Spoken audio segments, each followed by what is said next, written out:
Welcome, everyone. Thank you for joining the discussion. We'll fill a little time here for just a moment to let all the people who are joining join in.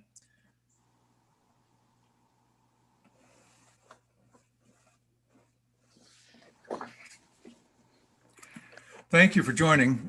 My name is Joe Kalt. I'm an emeritus professor at the Harvard Kennedy School and co-director of the Harvard Project on American Indian Economic Development.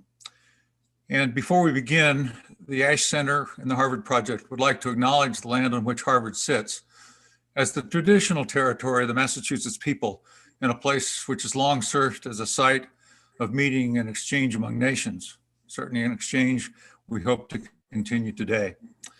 We will dedicate the last 15 to 20 minutes of this session to respond to those of you who are attending this discussion. We will respond to your questions.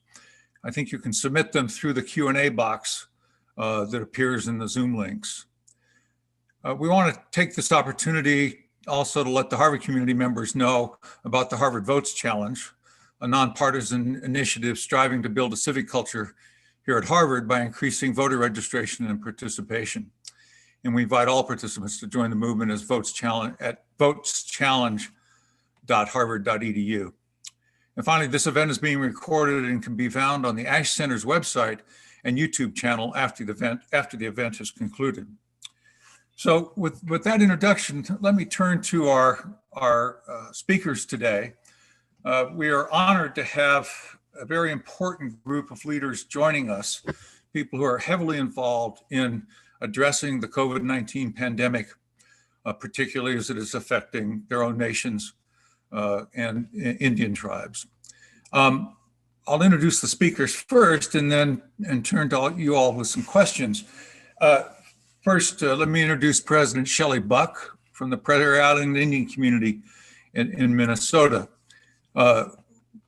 Second, we have Nathan McCowan, the chair of the Alaska Native Village Corporations Association.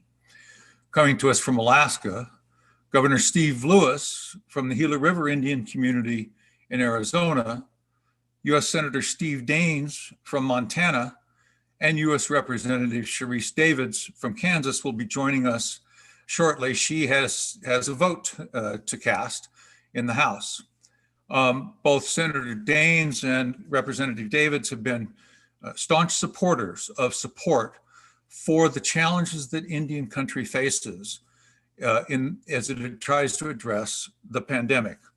And all of our leaders here, both those in the Senate, the House, and the leaders of their specific Indian nations, have been at the forefront of the response to the pandemic that's needed across Indian country.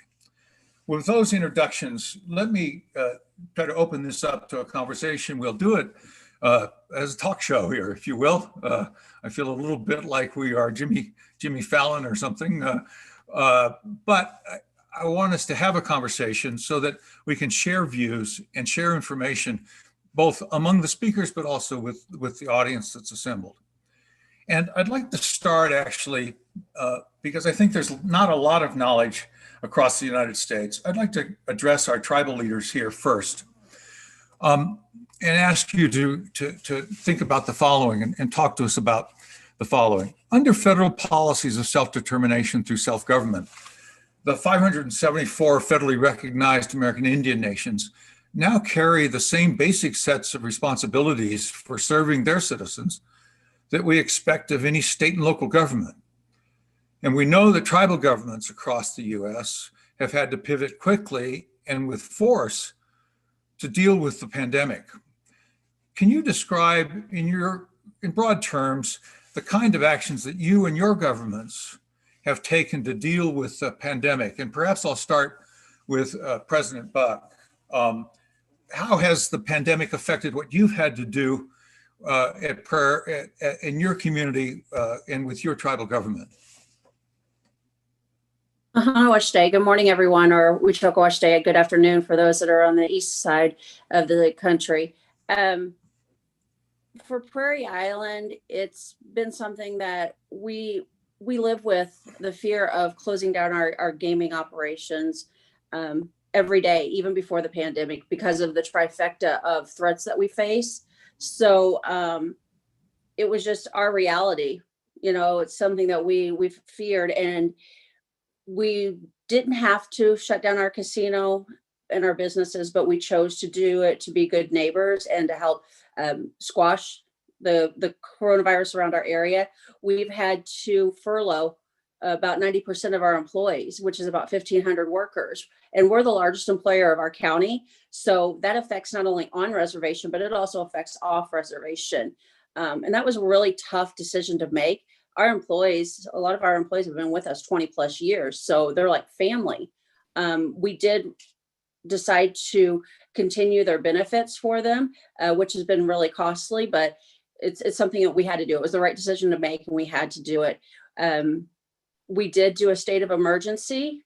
And unfortunately, because our revenues were no longer coming in, we still had all those expenses for services and such for tribal members that we had to continue paying for. So we had to dip into our reserves for the future to help pay for the things that we needed to pay for. We had to scramble to try to find testing so our people could be tested.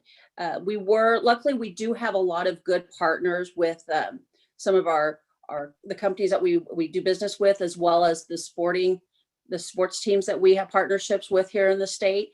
And we were able to do food drives for both our tribal members and our employees with the help of some of our partners, which was great to see all of our employees. I might tear up a little. When they came through the food bank line, they were just so smiling, all the smiles, and just so thankful, and was so happy to see everyone and couldn't wait to get back to work. But since we've opened back up partially, we're only about 50% capacity. We've had to put in the dividers that everybody sees, the plexiglass. We've had to get the temperature scanners for the doors. We test our employees every day, both tribal side and gaming side. We test them, their temperatures, and they have to go through the screening every day before they can even come into work. So there's a lot of different things that we've had to do, a lot of money that's had to go through. And on top of everything else, we still had those expenses coming in from the services we provide.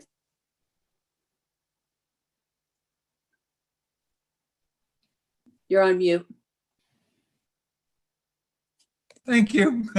It's useful to hear the kind of things you've had to do at Prairie Island. Let me turn to Governor Lewis. Governor, Gila River has been profiled quite a bit nationally for the efforts you've undertaken there. Perhaps you can say a word about what you've been doing at Gila River, not just for the immediate tribe, but for the surrounding community in the Phoenix area. Thank you, Professor Kalt, my old professor. I'm not saying you're old, but you are a professor that I really admired. Senator Daines and my fellow tribal leaders as well, everyone on the call. It's just thank you for this opportunity to say a few words, share what we did at the Gila River Indian community. The pandemic hit us so suddenly, really, that literally the day before, we were planning a big census, get out the vote event in our community for the coming weekend. We were running our tribal government, we were running our enterprises, and providing all the usual governmental services to our members.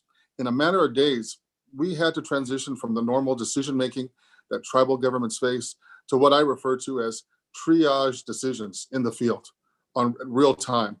And in the community, we had already established a COVID-19 task force in February, made up of all the relevant tribal departments, such as our healthcare that we run independently of the IHS, Gila River Healthcare, our public safety, our tribal health department, our education director, and then we also included elder and youth representatives to our task force. We had daily calls, and now we have calls every 3 days, Monday, Wednesday, and Friday. And so the community had an efficient information sharing and decision-making structure in place. So that meant that we could begin from there, making decisions that were both, of course, in this pandemic, reactive and proactive at the same time. The pandemic has impacted every area of our tribal life. So our first priority, of course, was making sure our healthcare facilities had what they needed to begin to treat COVID patients while putting my executive orders in place, shelter at home, suspending tribal employee travel outside the community, and making sure we could operate the critical programs and services, that only increased in need due to this pandemic. And of course, thank you, President Buck. We the same. We've had to, even though we lost revenue, we continue to pay our enterprise employees and our tribal government employees as well. And of course, that we took a big financial hit for that. But that's who we are as a community. We're a family made up of our employees, of our tribal members and non-tribal members. But we made that commitment early on. Looking back, we still stand by that. Myself and my lieutenant governor, my council, we still stand by that. We had food distribution for our elders, for our veterans, both on the community and off the community as well. We have, we're a community of just over 23,000 tribal members. About half live on the reservation, and a significant amount live just off the community boundaries in metropolitan Phoenix and in Tucson, the Tucson area as well. So, we looked at ways to not only look at services for our community members on the reservation, but also our community members off the reservation as well. We had also, we had relationships through our enterprises, our casino, with some major sporting teams as well. And one of our teams are the local baseball, Major League Baseball team, the D-backs. They also contributed a significant amount of money for our food distribution early on as well. We've started to do screenings early on, and we looked at establishing a COVID swab testing plan for all employees, both the casinos, the tribal enterprises, and our tribal government, working with our healthcare as well, doing surveillance, asymptomatic testing as well. So sometimes we've had to be, Professor called everyone on, we've had to be, just like other tribes, very entrepreneurial at times to find solutions to make sure that we had also, when Arizona, we were probably ranked the last in regards to testing. Now, today, currently, we've done over 75,000 tests, and the community itself, Gila River Indian community, we make up 4% of all the tests done in Arizona. Thank you, Governor. That's useful for people to understand. Let me turn to Nathan McCowan, another one of my students. And if I slip and call you by your first name, it's because we've known each other for so long. But Nathan McCowan, as I mentioned, is the chair of the Alaska Native Village Corporations Association. And the situation in Alaska is different politically, geographically, organizationally. And Nathan, I wonder if you can talk about what's happened in Alaska and how the Alaska Native villages, tribal governments, and others have responded to the pandemic. Thank you, Professor Calt. I'll try to not call you Joe in this. Go ahead. Thank you to Honoring Nations, the Ash Center, for allowing me to be here. It's an honor. I appreciate being amongst the distinguished tribal leaders as well as the representatives. I'd say that the Alaskan situation can really be divided into three phases, and the response is slightly different amongst those three. I mean, we had the initial shock and lockdown that occurred in March and April as everybody was scrambling to understand how widespread the virus was, and then dealing with the initial aftershocks of the economic crisis. In Alaska, nothing is simple. We have 229 federally recognized tribes. We have 188 Alaska Native corporations. We have the regional nonprofits, the statewide health consortium. So there's a lot of different moving parts and individuals that need to coordinate in addition to with the federal response and the state response. I'd say on the whole, in that initial first phase, much of it was battening down the hatches and trying to, number one, increase testing capacity, just simply because we have so many communities that are off the road system in Alaska. We have 170 tribal Native communities that can't be accessed except by boat and plane. And that creates an extreme logistical challenge when you're talking about if any one of those communities sustain an outbreak. It was still late winter, and so there were a number of storms and other things that came through that hampered preparations. But by and large, we remained relatively unscathed in rural Alaska in that initial phase. Moving on to the summer in phase 2, we saw the return of the commercial fishing industry, a small uptick in tourism as the economy opened.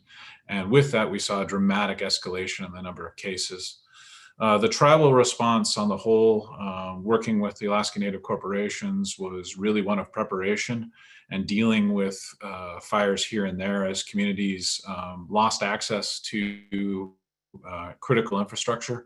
One of the major regional airlines went bankrupt in the spring and put 173 communities without air service. And so we had a scramble to try to figure out how to ensure that that didn't continue. Through the summer, we started seeing individual outbreaks. And so a number of tribes began to assert the ability to basically lock down the villages. We have a double-edged sword in Alaska where we can create islands of isolation within each one of the communities, which is good as long as the virus is out. But the moment the virus comes in, that sword flips the other way. And we're now in a position of not being able to adequately meet the healthcare needs and the other vital needs of the community. And now we're in phase 3, and phase 3 is in some ways the most stressful. Winter is coming for us. And we have to start preparing for all the eventualities. If there's some expectation that the worst of Corona is yet to come for the Alaska Native villages, we start running into the normal issues of transportation and weather. And so we have to do quite a bit of contingency planning together. Just yesterday, I was on the line with my counterpart at the tribe on St. George Island, which is in the middle of the Bering Sea, as we were doing contingency planning and preparations for if we have a complete severing of our supply needs, no food can come to the island. How do we stock up on needed supplies beforehand? How can we increase the subsistence utilization on the island? So it's been intense. I can say that it's been a blessing so far that we haven't endured the same level of total impact from COVID as other tribal communities. We are over-indexed within the state. We have more cases than we have population. We've had more deaths than we have population proportion. But so far we've been blessed in that we haven't been as decimated as we have in past pandemics.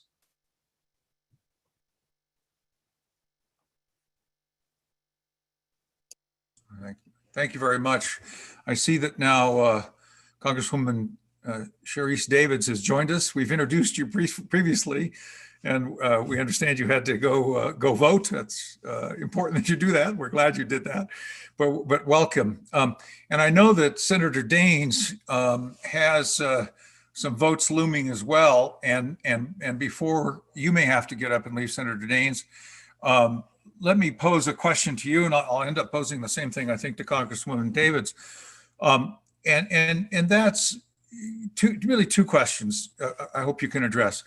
Number one, what are you hearing from tribes?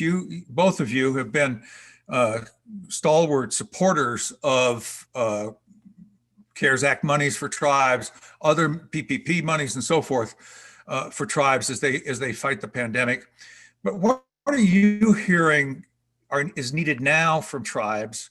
That's the first question. And second, what do you think are the prospects of additional relief coming forward from the federal government, both for state and local governments, but also for tribes? So Senator Daines, if I could put those questions to you, what are you hearing from tribes they need, and what are the prospects of meeting that need in the future? And I think you're on mute, Senator.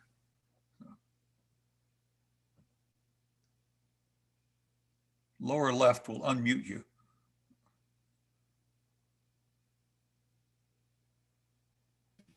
There we go. Can you hear me now? There you go.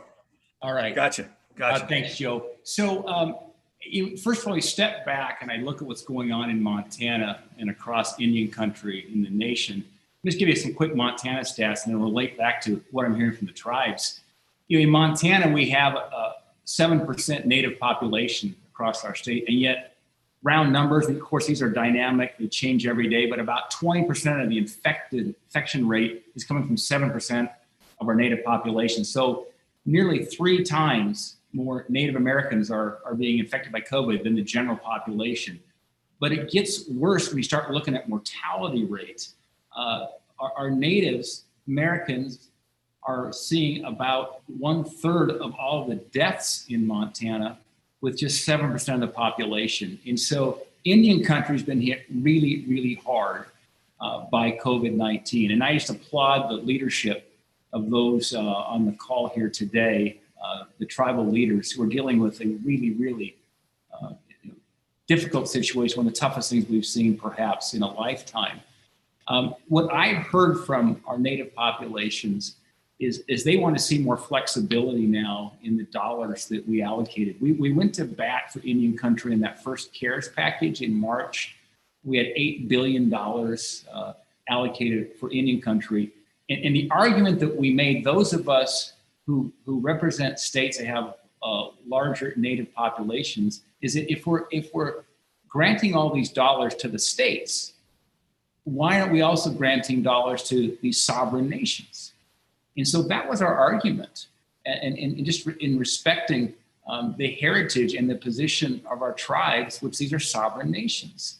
And so that's how we got the $8 billion back in March. So that was a positive step forward here to help our tribal communities.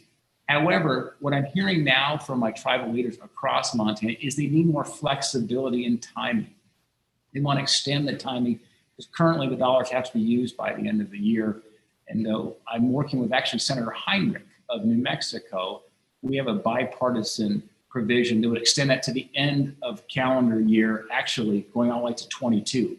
I think if there's anything that we've learned from this pandemic is that there were early assumptions that this perhaps might end sooner. Of course, we're all seeing this is not the case. This is going to be lingering for a considerable amount of time. So that's the primary fight we're taking right now, is giving more time to our tribes to use these dollars that we passed and allocated to them back in March. As far as the prospects of another package, we need another package.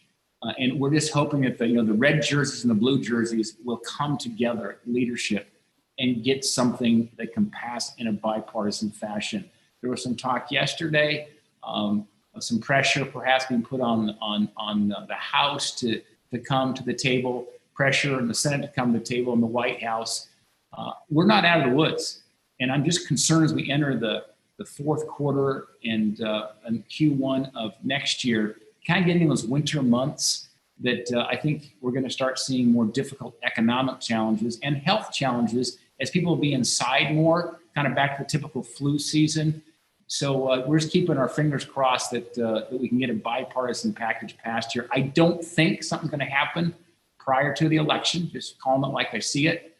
But I hope something does get passed, and perhaps it'll be in the lame duck session post-election.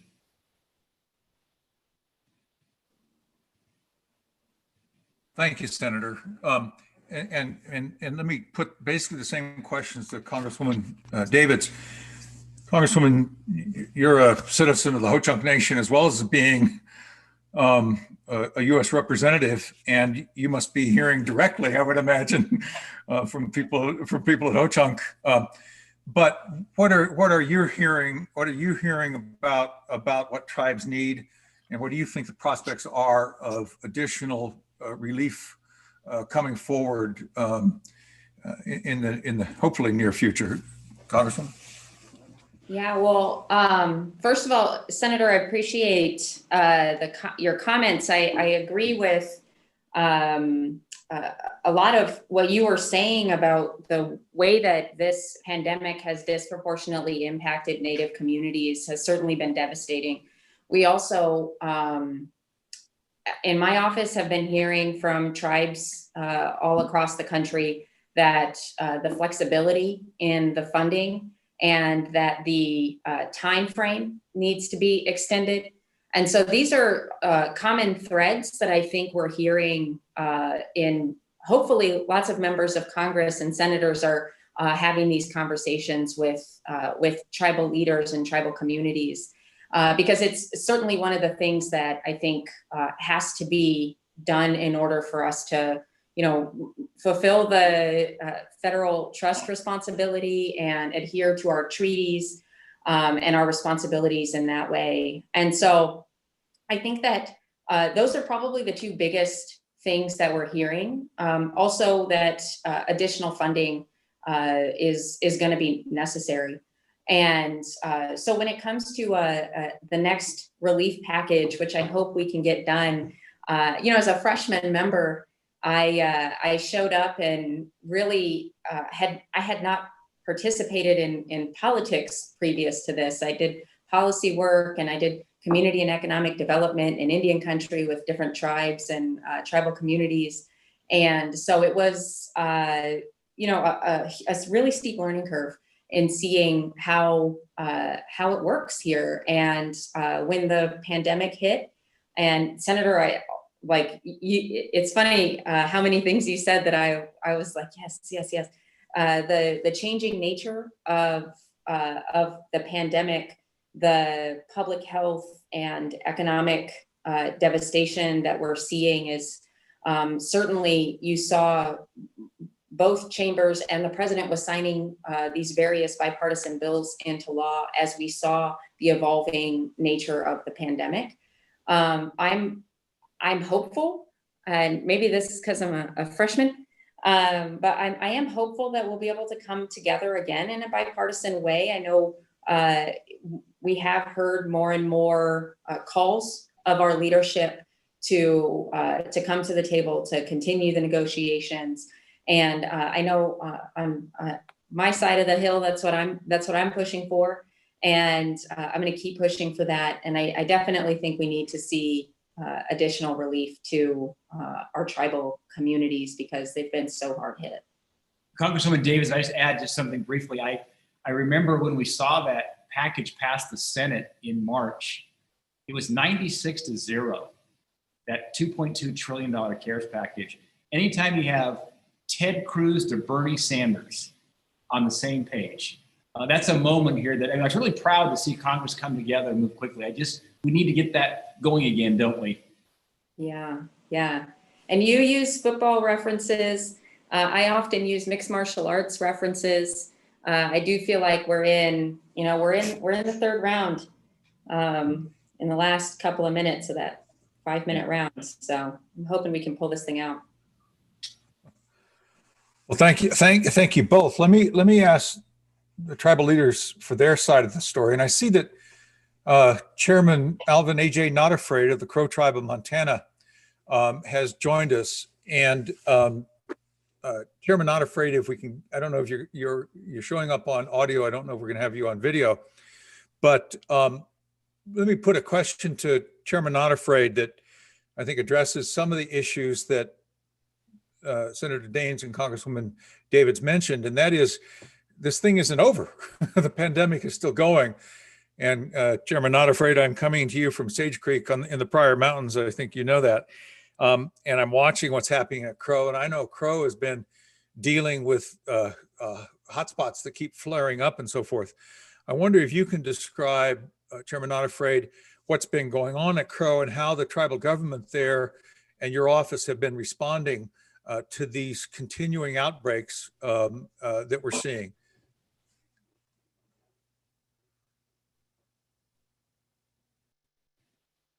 You're still on mute.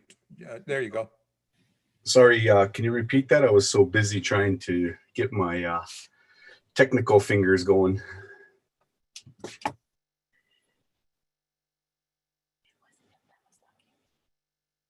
Joe, you're back on mute. Oh boy, not as good as Jimmy Fallon. Chairman Not Afraid, I was saying that I've been watching, as many people have, Crow trying to deal with the pandemic and some recurring outbreaks. And I've noticed that the Crow tribe has been taking some strong actions, I think, with curfews and various other steps. I wonder if you can say a word about how the Crow tribe and your government has been dealing with the pandemic and dealing with these outbreaks that have been occurring? Sure. Thank you, Mr. Colt. First of all, thanks for the invite, as well as being able to have some input here. First of all, what we did is we analyzed the epidemic from New York, as well as Washington State, Seattle in particular, and California, knowing that those metropolitan areas are condensed with population or people, if you will. And what we viewed was how were they reacting, and how with their contingency plans, as well as abatement, quarantine, and then worst case scenario. So our local DES within the tribe, because we have a lot of experts who retired from both Bureau of Indian Affairs, BLM, different interior programs. We recruited those people, as well as some retired CDC folks. And we asked that if we could put something together that not only would serve Crow, but adjacent surrounding areas such as Billings, Montana, or Yellowstone County, Bighorn County. We started to coordinate our efforts with their health sectors. And we found that there has always been a disconnect from Indian country to state or city municipalities outside the reservation. And a lot of our membership live in border towns, if you will, as well as adjacent states. So from a very quick hurry setup, we recognized that we needed to deploy a incident command system, which the team, majority of them, again, are highly involved with disaster and emergency systems. So when we initiated that, we recognized that the lack of funds and the lack of additional resources that would help us in the realm of protecting our people, because the existing IHS programs and resources cannot sustain or maintain our Crow people living on the reservation. So for example, we have a hospital and it has, like, I believe nine beds. They only had 3 respirators, and we have an enrollment number of 14,000. So when the pandemic hit, we right away created different instruments, MOUs, MOAs with adjacent hospitals and such. And as our numbers were going on the rise, we monitored that. We hired, with the CARES Act funds, more outreach tracers so we could try to self-contain and deter that rise. But that rise was, I want to say, I failed by not emphasizing enough the severity of the illness or the disease or the virus. And what the people now are finally believing is, oh wow, my dad or my grandfather or my uncle, my aunt, my children, they're ending up in the hospital. Now they're finally taking it serious. Now they're adhering to those various executive orders that we put out from our health department. And so right now, I believe we're maintaining about a 3% increase, which I believe that's still kind of high, being a small community. But overall, when I look at the other areas that are impacted, they're as high as 11% to 20%. And so I'm kind of glad we're not at those numbers, but yet we would still want to have that number decline. And with the help with Senator Daines and a few of his staff, because we also reached out to him and asked for point us in the right direction with his experts and so forth. We managed to recruit again, or find those individuals out there that were available to help the Crow. Great. I appreciate that discussion. And I know you've been dealing with really pressing problems. Let me ask that, and we're getting a lot of questions in our Q&A box or chat room, whatever it's called, and I'll combine several of them and put this question to all of you, starting with the tribal leaders, particularly. Let me start with President Buck. Question of, how have you been specifically using CARES Act monies? And we know, and Senator Daines mentioned that flexibility in the spending of those funds, particularly a time limit of December 31st, has been quite a problem. And Senator Daines, as I understand it, as you indicated, has been proposing an extension. But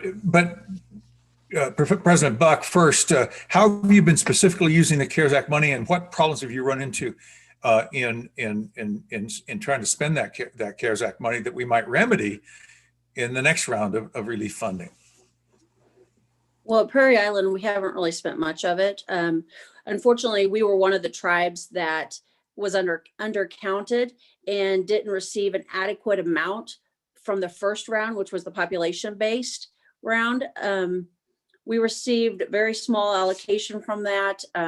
We have over 1,000 enrolled members, and so far we've received significantly less funding than other tribes in our similar population base. So the Treasury ignored the numbers that we submitted that they asked for, and then they also used a formula from the Indian Housing Grant Program that Prairie Island doesn't participate in. So we never had the opportunity to question those numbers, and we couldn't even get what numbers they were using. They wouldn't give us the numbers they were using, so we had to get our senator involved, and she got the numbers for us from the Treasury. So with all the changing regulations and all the guidelines that keep coming out from the Treasury, it keeps changing. So we really haven't used a lot of it yet. We want to make sure that what we use our money on is what we're supposed to use our money on. But until we actually get guidelines from the Treasury that are set in stone, that don't keep changing, we're almost afraid to use the money because we don't want to have to pay it back.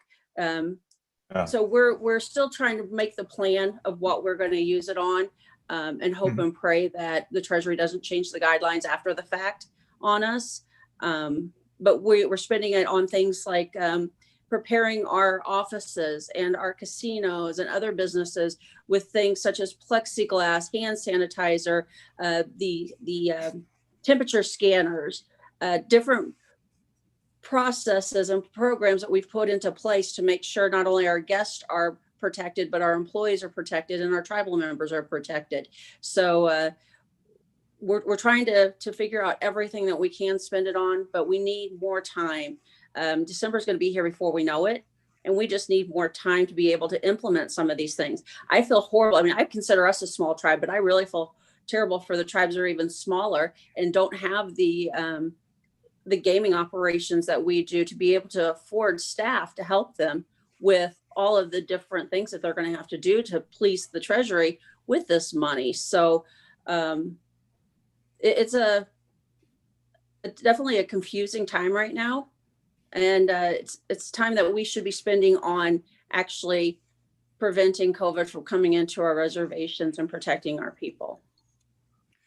Let me break the train of thought just a little bit and put it to Senator Daines, who may have to leave for a vote, and to Congresswoman Davids.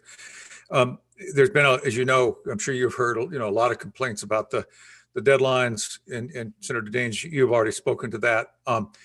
More generally, there's been a lot of concern. President Buck just mentioned it, and I'm sure you've heard it. What can we spend the money on?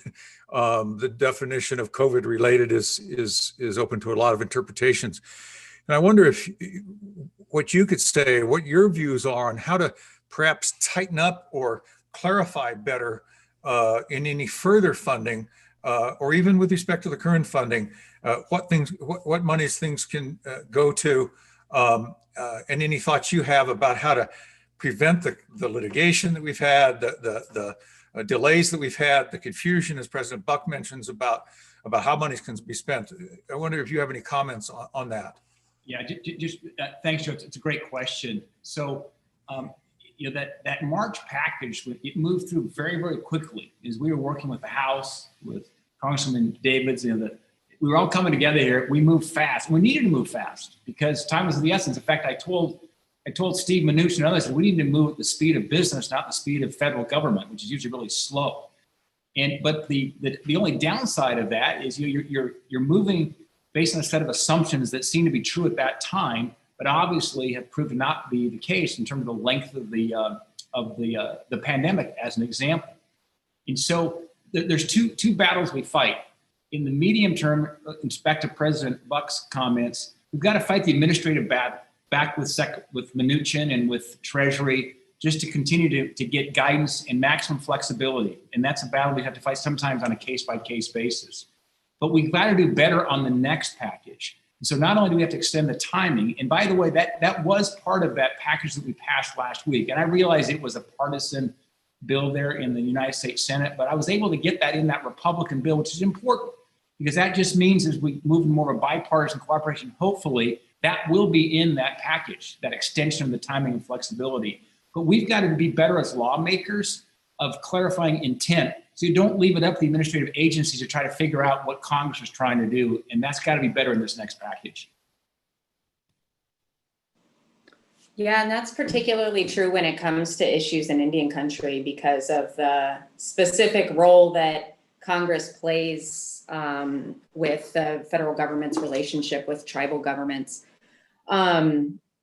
So one of the things that I wanted to bring up was on the piece about the guidance and the rolling guidance and the shifting expectations that tribes are trying to deal with. I think that we've already seen a couple of examples of the shifting guidance and how hard it's been for tribes to navigate, when the Paycheck Protection Program issues came up, where we had, a lot of us had to come together and push to make sure that, I was glad to work with Administrator Carranza on making sure that all the tribal enterprises were eligible and knew that they could access the Paycheck Protection Program. And then the Treasury guidance that has continued to shift around has exacerbated the timing issue, the need to extend out the amount of time that tribes have to make use of the funding. I can think of a couple of specific examples, but one of them is when we're talking about ways that folks can be safer from the pandemic. Certainly, we've talked about wearing masks, distancing, and washing your hands. Washing your hands is a huge piece of this. And there are tribes who have large infrastructure projects that they could get running water to their tribal members if they could know for sure that they could use the funding for that. And right now we've got tribes who are not sure how they can use the funding, not sure if they're going to be able to get the money spent. And all of these demonstrate the not just the level of complexity, but the need to have members of Congress, senators, and their staff educated on this stuff. And the work that the tribal leaders that are here today and so many across Indian country have been doing is trying to get lawmakers and their staff educated on this stuff. And I know Congresswoman Holland and I have been doing a lot of that work as well. But unfortunately, I do have to go for votes, but I really appreciate this conversation. I appreciate being included and getting the chance to see some of you, even though it's virtual, and hear about the experiences of the tribal leaders who've been on today. Thank you very much for joining us, and go vote well. Thank you very much.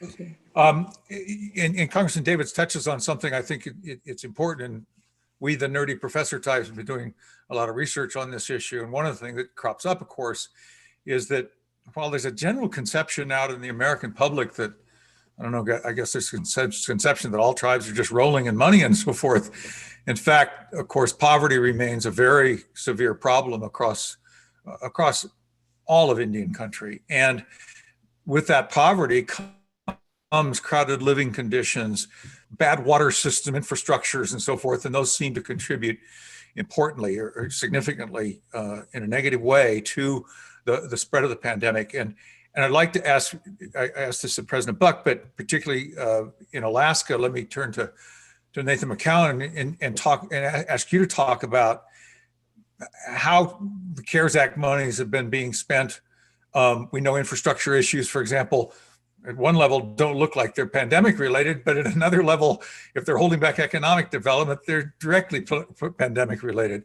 But what are you seeing in Alaska and how tribes are dealing with the use of the CARES Act monies? Sure.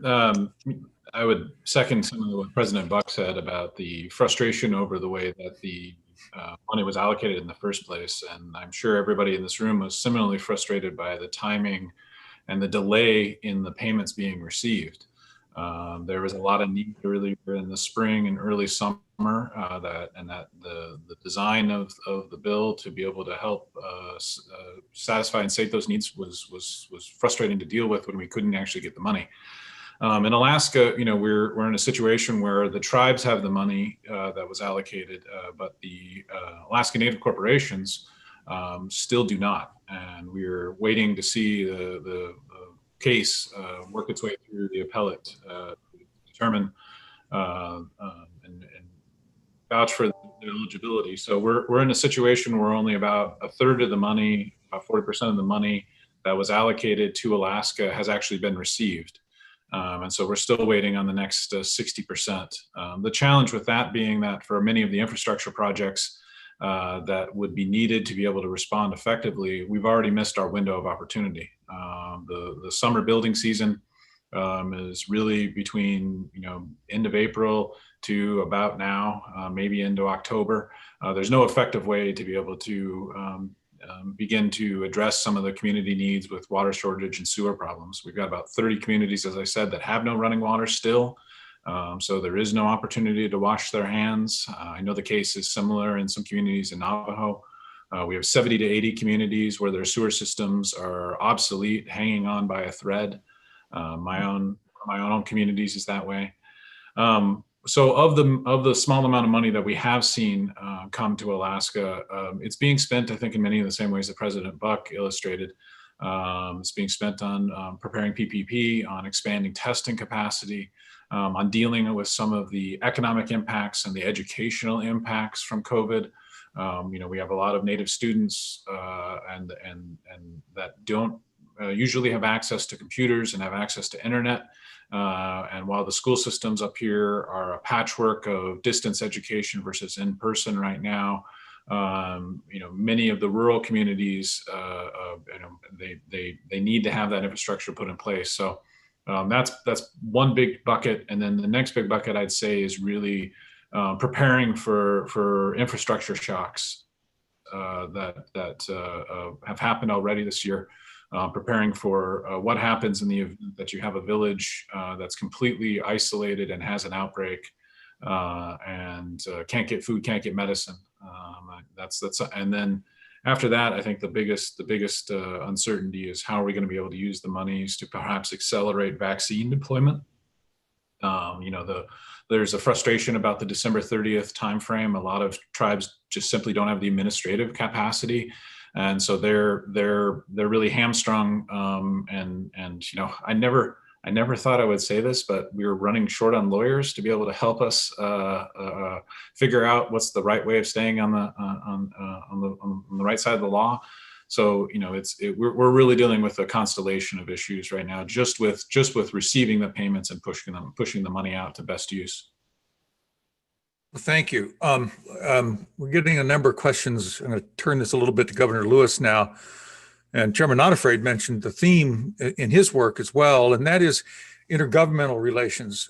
Governor Lewis, I know that Gila River has had to engage directly with other governments, partly because the tribe is physically adjacent to metropolitan Phoenix and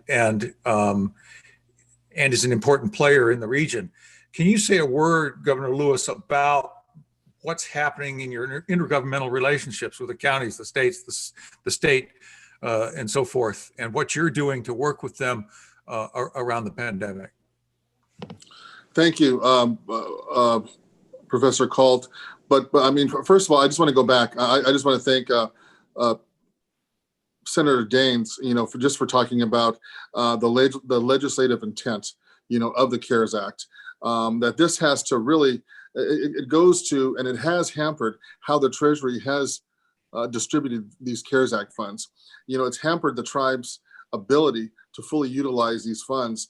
And I think they've really, there's a lack of trust that as tribal leaders have seen between Treasury and tribes. And it's that refusal to acknowledge the role that tribes play a central part in providing all those essential services for their citizens. And they need to be treated like full governments, the same as states. But what's unique with us, we don't have a tax base. So we're in a very unique situation. And sometimes I think the Treasury is trying to fit a square peg in a round hole.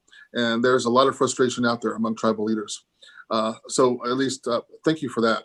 Now, in regards to your question, Professor Cult, Arizona was hit hard early on in the pandemic. You saw the Navajo Nation and other tribes that were just, the pandemic was just burning through their communities and their towns. And for the community, we live, and our homeland is right between Phoenix and Tucson. The I-10, Interstate 10 goes right through our reservation.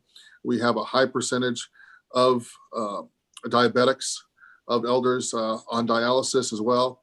And so we have a vulnerability, of those that are very susceptible, to the spread of COVID and would have devastating effects. And so early on, we've had to make that decision to really, with the lack of federal guidance and even within the state, we've had to almost create our own island of protection to protect our community members.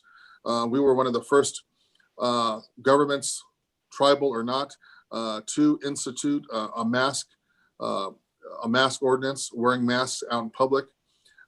Very strong on enforcing no more than 10 groups of gatherings as well. We had to reinstitute a stay-at-home order when after Memorial Day, we saw just a tremendous spike in positive cases. In fact, Arizona and the two counties that the community is located in, if it was on the world graph, they would be one of the top hotspots in the world. And this was in Arizona. And this was, so we had different standards within the state of Arizona. And as a tribal leader, I'm duty bound to protect and to look out for the health, especially in a pandemic, safety of my community members. So we had to institute guidelines that were really, in conflict with those around us, with those county, with those city, those town, and the state guidelines. But it was really, it was a collective effort, working with leadership, working with our health professionals, our public health professionals, our health facilities that we run independently of the IHS. We had to really promote a different standard, a higher standard to protect our community members, because we could see easily the community, really having those just drastic high positivity rates as those tribes that have just gone through just really, those sky high positive rates and those fatalities, and I think sometimes we get numb to those numbers. Every member lost, that's a grandparent, that's an elder, that's a mother or father, that's an aunt or uncle, that's a brother or sister. And sometimes we get numb to that. And for Indian communities, we have such, such faith in our clan system, such faith in our village systems, and such a high priority for the gift of life. And what this pandemic has brought us was we've had to just really find a new paradigm that would protect us as community members and as tribal leaders. And so I think for us, from the community, Gila River Indian community standpoint, we saw ourselves as an island and trying to do our best to maintain those high standards and keep our community members safe. So we've had to look at community members who, especially in those employees that come on and off the reservation, essential services, grocery services. That goes to food security as well. So we've really had to find innovative ways to insulate our community, during this time of this pandemic. Well, thank you very much, Governor. And you say that powerfully. If the director in my, so to speak, earphone here will let me ask one more question. We're getting a lot of questions from people on the Zoom here about education, and I'm dealing with my own grandchildren, watching them. These challenges of going back to school, whether you go remote, et cetera. In Indian country, those challenges are doubly difficult often because, for example, broadband access and hence remote learning is often difficult. And I'd like to put a question and maybe give it first to Senator Daines, but then hear from the tribal leaders, specifically with respect to education and things like broadband, Wi-Fi access, and so forth. Do you think any further rounds of fundings will be specific about that and provide funding for expansion? It's one of the infrastructure pieces that's been difficult to deploy across Indian country. What are your thoughts on that, Senator Daines? Yeah, no doubt about it. Joe, before I came to Congress, I was in the cloud computing business in Montana, believe it or not, and saw the power of connectivity and technology. No, I think that this is a short and long-term battle that we're fighting, but we need to think about broadband connectivity as being as essential anymore as water and electricity. And it seems to be part of what's needed in today's economy.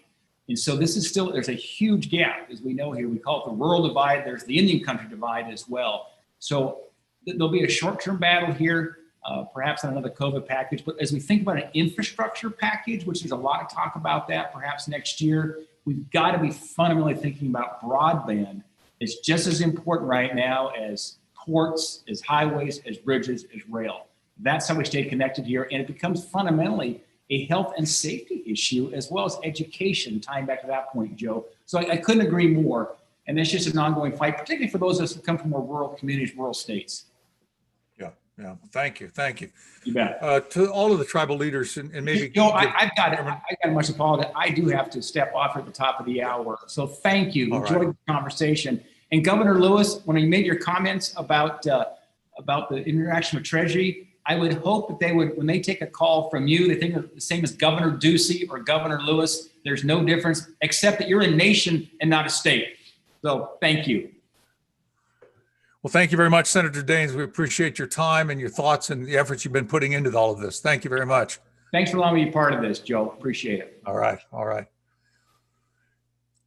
Chairman Not Afraid, I wonder if I could put that question about education to you, and how Crow is approaching the whole Wi-Fi connectivity, access to education, and so forth in your community. Sure. Great question, Joe. What we did is we invited all the area superintendents and had a round table discussion. We also took in any type of recommendations that they would need from us as the governing tribe within the reservation. We then found that through the state channels, they were afforded various IT equipment, hotspots, if you will, laptops for the kids. We also contributed to that with the CARES Act funds, buying Chromebooks, because we also recognize that the state itself has a network, and when they log in, there's certain protocols for the students to be able to talk, if you will, within the school's IT system. So we have the 3 schools on the reservation are public and 1 private, which is a Catholic school. And so when we talked with the not only the superintendents, but we went down to the principals, including even teachers, and we found a specific area, primarily the Pryor area, has difficulty in because the whole reservation, we put fiber optic in on the east side of the reservation and middle portion of the reservation. On the east, On the west side, there's some infrastructure that lacks. So in our planning, we're hoping to implement those so we can have full coverage all the way around, because that would also help with law enforcement and other emergency services. So the distance learning, we're kind of using that as a tool to kind of pioneer for some of the other infrastructure that needs to also be created and built. Well, thank you very much. Well, I'm afraid we're going to have to draw to a close. All of our tribal officials here have to go back to work on the pandemic, and we know you have busy schedules, as do many of the people who are watching and listening to this webinar. Everyone is working hard across Indian country to deal with the pandemic. For those of you who have been submitting questions, we haven't had time to get to them all. We've tried to combine some of them. We'll take the questions you've submitted and circulate it among our speakers today, and ask all of you, if you have a moment, you or your staffs, to provide some of the answers to questions as you find them in this chat box or Q&A list. So with that, I want to thank first the Ash Center for hosting this, but particularly thank all of you for joining us, and thank all of you for your work that you're doing in dealing in your own communities, and your time here helping all of Indian country with your insights and your information. So with that, we're going to draw to a close, and we hope people in your community stay safe and healthy. Thank you very much to all of you.